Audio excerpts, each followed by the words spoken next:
mean, I'm probably going to hold it here. This is good? This works? You guys can hear me okay? Awesome. It's still a little early, so I got to hold off for about 3 minutes, but thank you for coming. And I shouldn't even talk before this guy over here, but I am, because I was here. Check, check, check. Okay.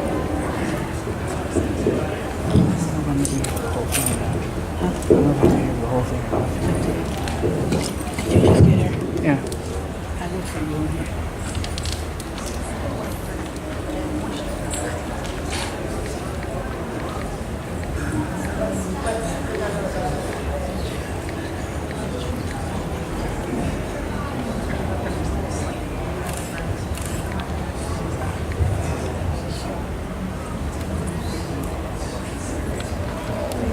And I was thinking about how I could introduce Warren. And there's 101 things to say about Warren.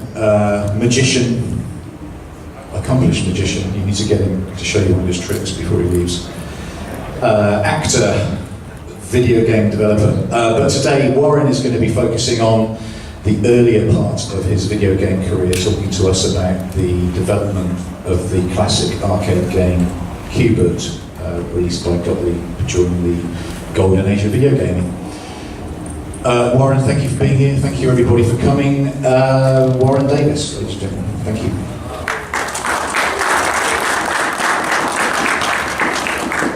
No, this is good. I got this. Yeah. Thank you, Tony. I appreciate that. And thank you guys for coming. I appreciate it. It's great to see you all here. It's great to be down here. It's my first time down here at Free Play, Florida. Can you hear me okay? I want to make sure the volume's good and all that stuff? Awesome. Thank you. My name is Warren Davis, and about 36 years ago, I created this game called Qbert with the help of two other gentlemen who I'll talk about, Jeff Lee and Dave Thiel. But, you know, a lot of people know of me because of Qbert. I'll run through a few other things I've done. Us versus Them. I don't know if any of you have heard of that. It's a Laserdisc game I did after Qbert. Of course, by the way, there's faster, harder, more challenging Qbert, which I will talk about today, which came right after Qbert. Then it was Us versus Them. Then Gottlieb closed their doors and was shut down by their parent company. And I went on to Williams, where I worked on Joust 2, Lotto Fun, which was not for Williams. I was sort of a contractor working for somebody else. It's a redemption game. You might have seen it on the Jersey Shore somewhere, maybe down here. Terminator 2, Judgment Day, Revolution X, featuring Aerosmith.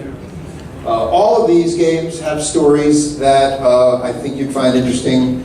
I also created the digitizing system that was used for pretty much all of Williams' 2D games in the late 80s and 1990s. Narc, Trog, it's not mentioned there, High Impact Football, Mortal Kombat, NBA Jam, Cruising USA, WWF, I believe. Anyway, something I'm very proud of, and there's a lot of stories involved there, but today we're going to talk about Qbert.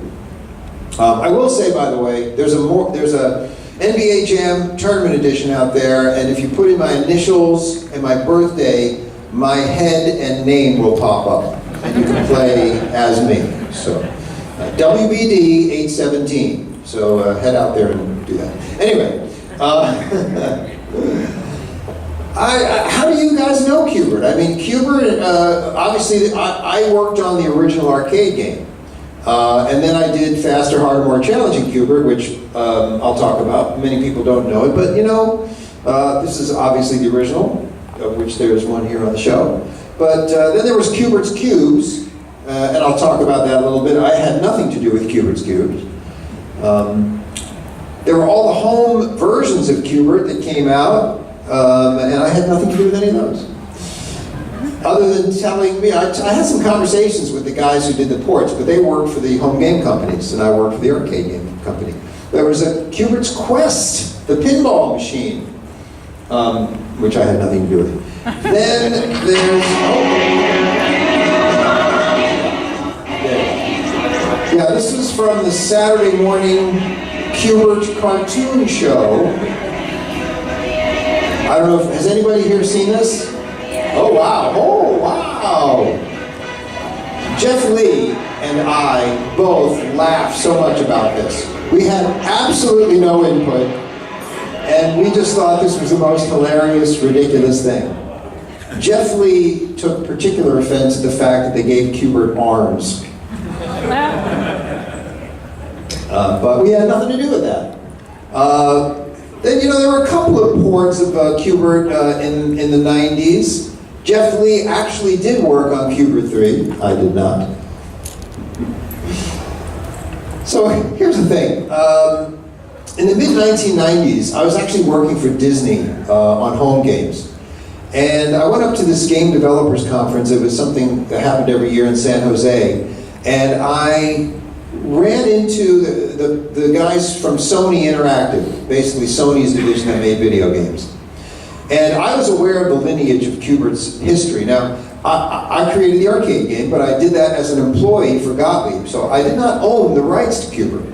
I have literally no ownership of the character, nor does Jeff or Dave Field, who did the sound. When Gottlieb, Gottlieb was owned by Columbia Pictures, which was owned by Coca-Cola. When Gottlieb shut its doors, the rights reverted back to Columbia Pictures, which became Sony.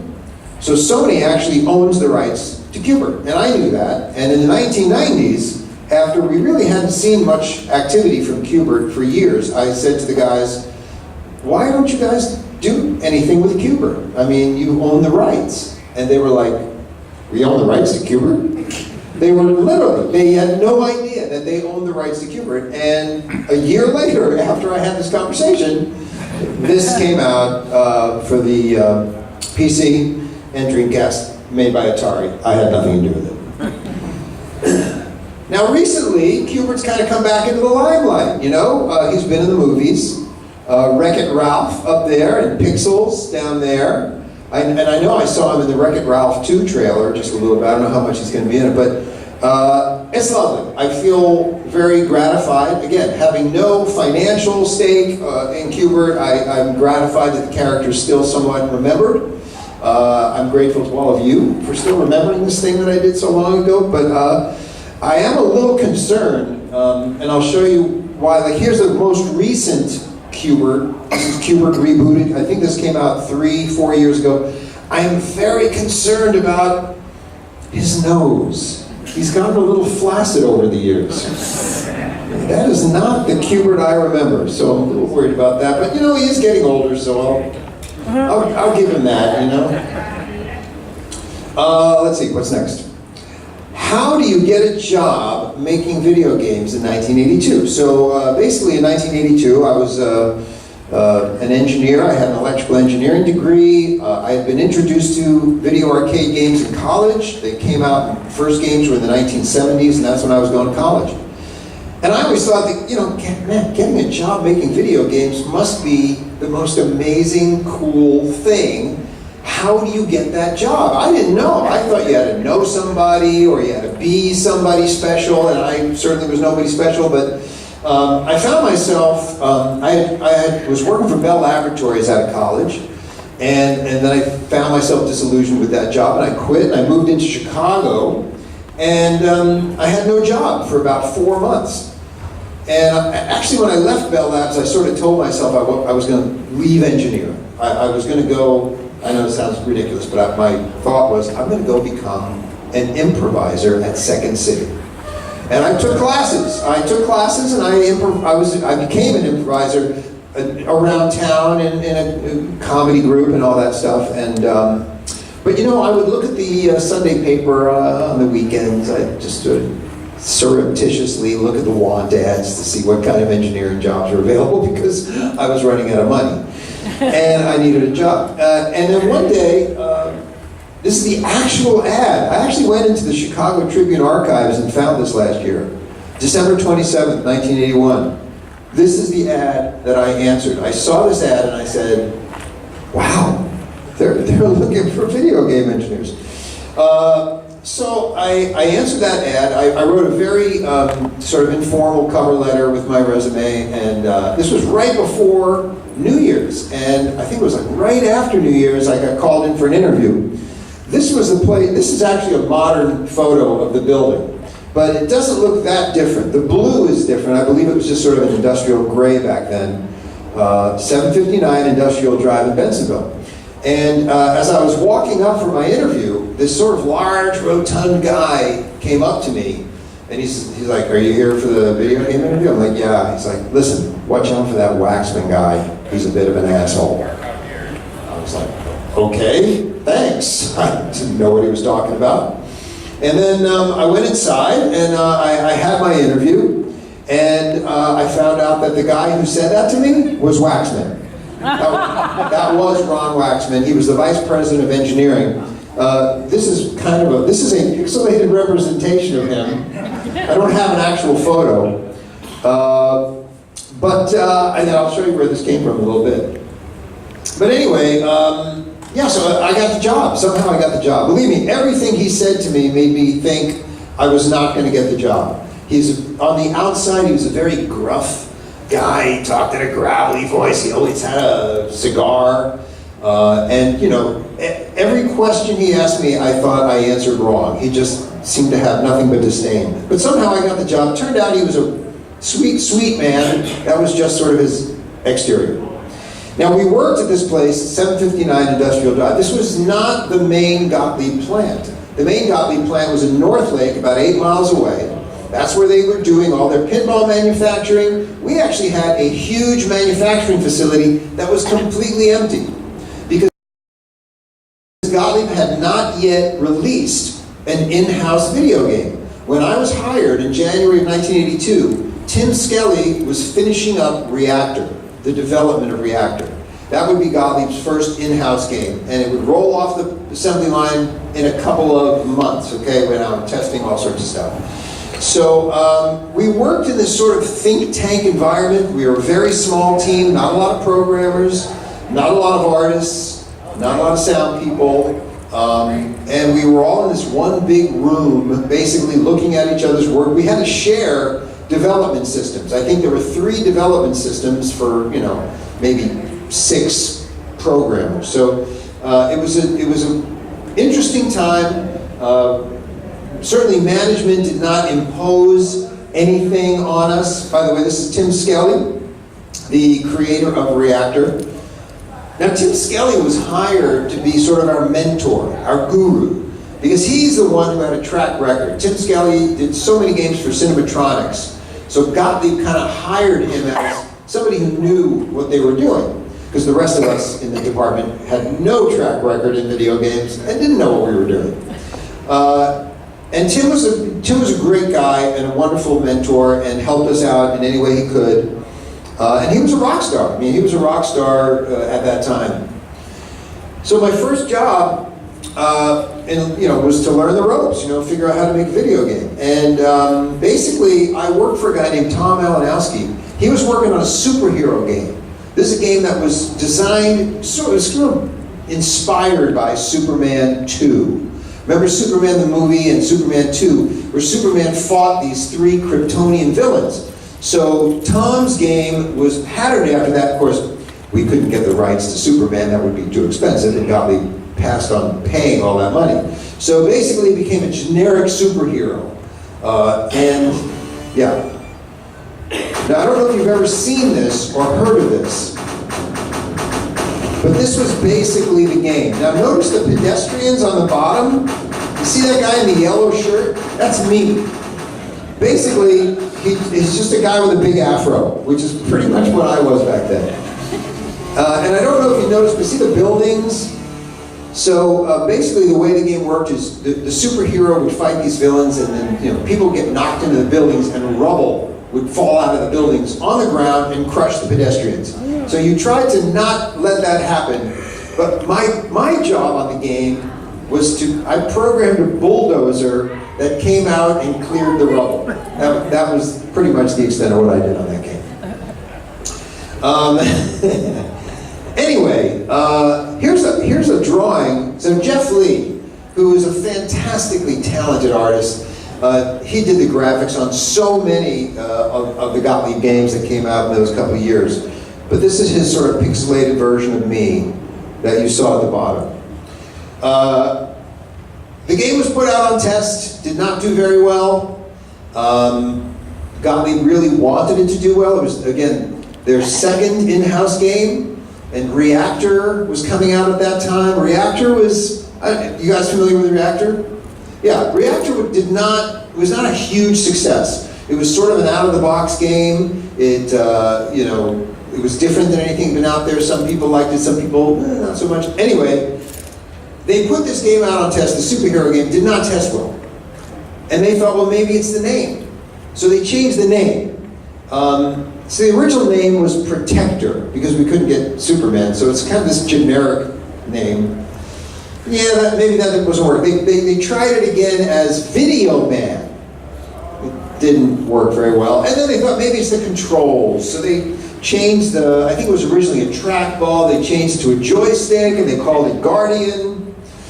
That didn't work. And then, mystifyingly, the next thing they called it was Argus. I don't know where any of these names came from. You'll see, I'm not good at naming things, but these names seemed weird. Anyway, they just kept on changing the name. So I eventually just started calling it Pro VidGuard Argus. And to this day, that is what I call it, Pro VidGuard Argus. Little side note, Jeff Lee and Tom Alanowski finished this game or dug up some old ROMs. And if any of you are familiar with the Galloping Ghost arcade in Illinois outside Chicago, there is a working version of Argus. They called it Argus there. I still like Pro VidGuard Argus. And then I showed you that picture of Waxman earlier. In one of the failed attempts to make this game viable, Jeff Lee created a Waxman version of the superhero, and we called the game Waxman. And I do believe it went out on test that way, and it still didn't do it. Anyway, okay. So where does this leave me? All right, so the game's canceled, and I've got my feet wet, I learned a few things. Now what? Well, they said, Warren, now it's your turn. Make us a game. And the beautiful thing about both Ron Waxman, VP of Engineering, and Howie Rubin, who is our VP of Business Development, is they gave us complete freedom.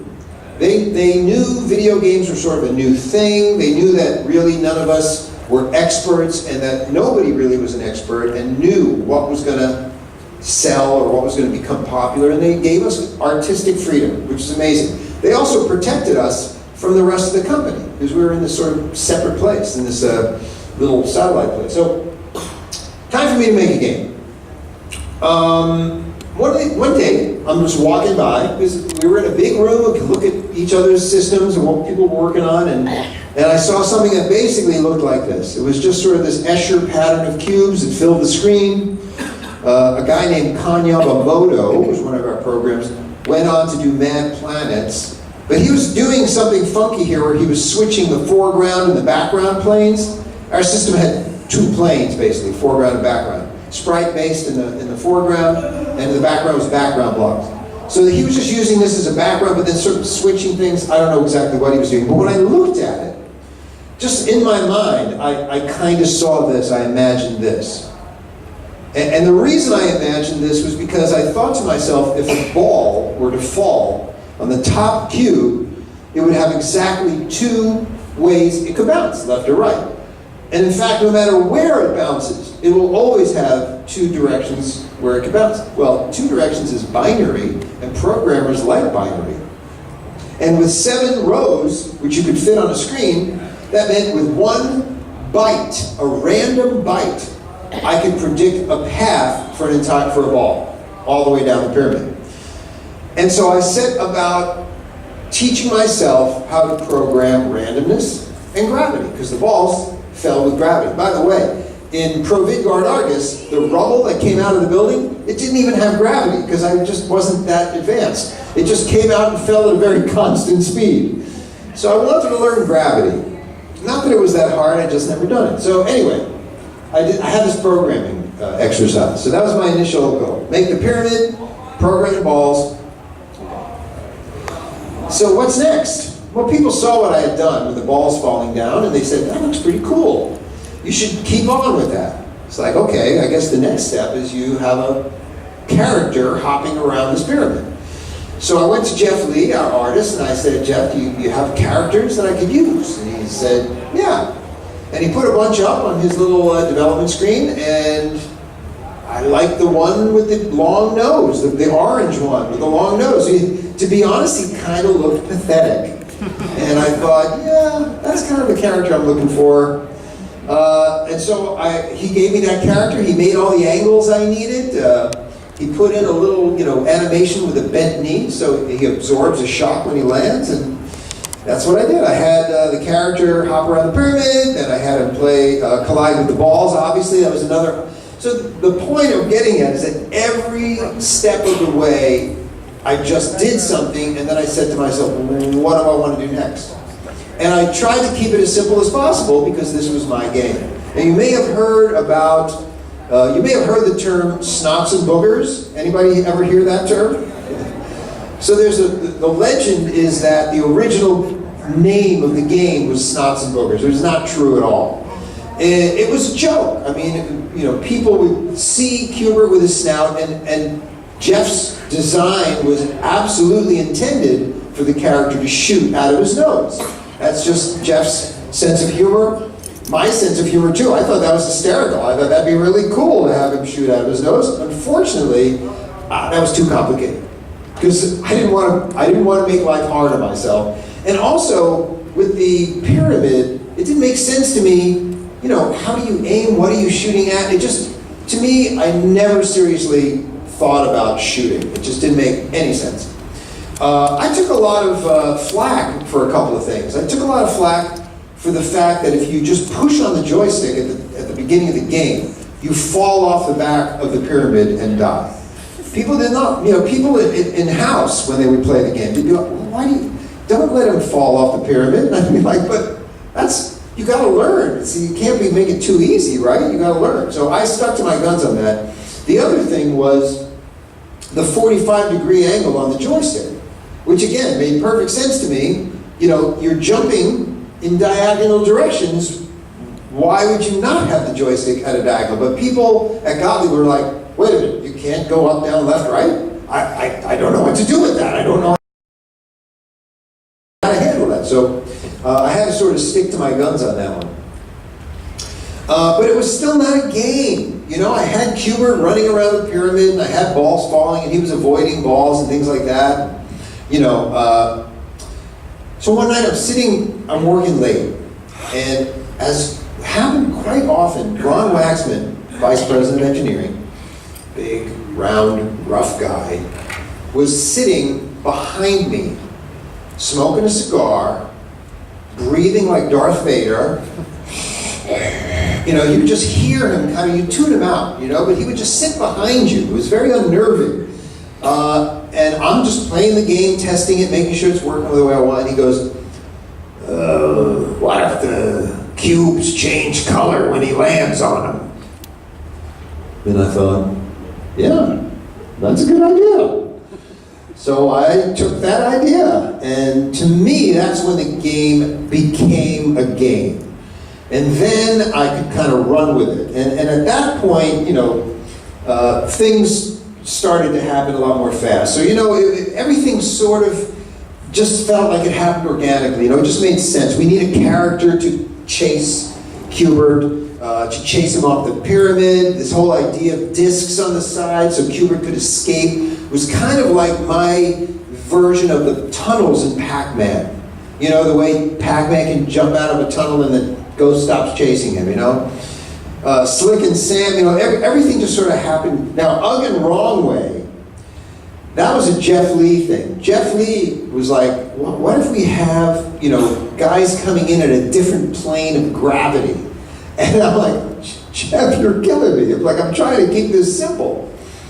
I could not, because it's a 2D game. It's not a real 3D game, even though we're trying to make it seem like it's 3 dimensions, but I really was against doing that.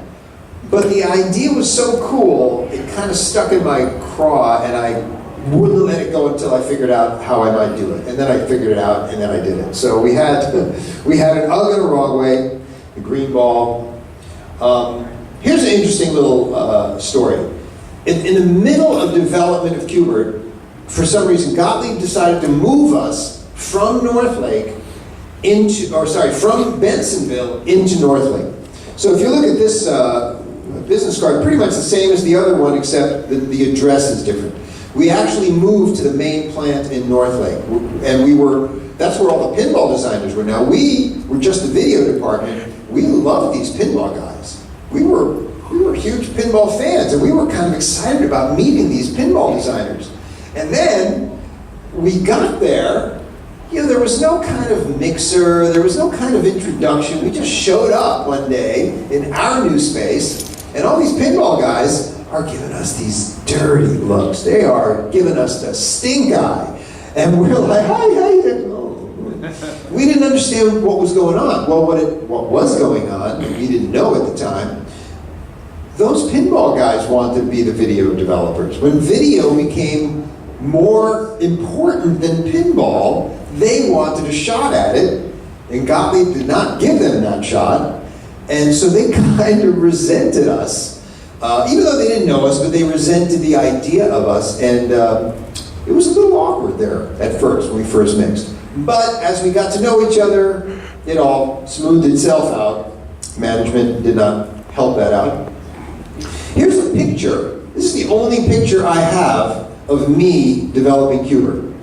And there are a couple of interesting things about this, even apart from the 1980s look of me. But you'll notice that the Qbert pyramid is upside down. And that's because when this picture was taken, I was working on cocktail mode.